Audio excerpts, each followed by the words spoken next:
a big secret. That's the next don't talk thing, secrecy.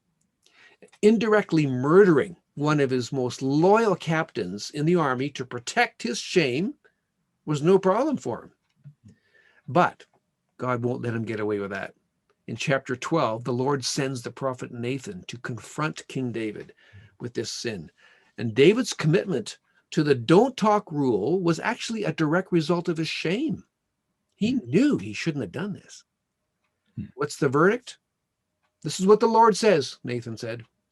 Out of your own household, I'm going to bring calamity on you.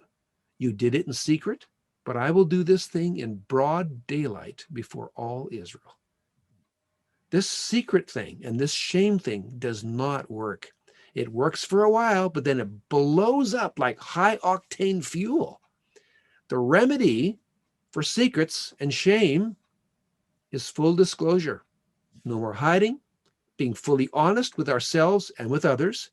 And this often requires confession and apology and dealing with consequences. And sometimes we need help with this. In fact, we usually do. David needed Nathan to help him. And you and I likely will need someone else to help us to be really truthful about this. And David's shame would become very public through the severe consequences that happen in his family and in the nation.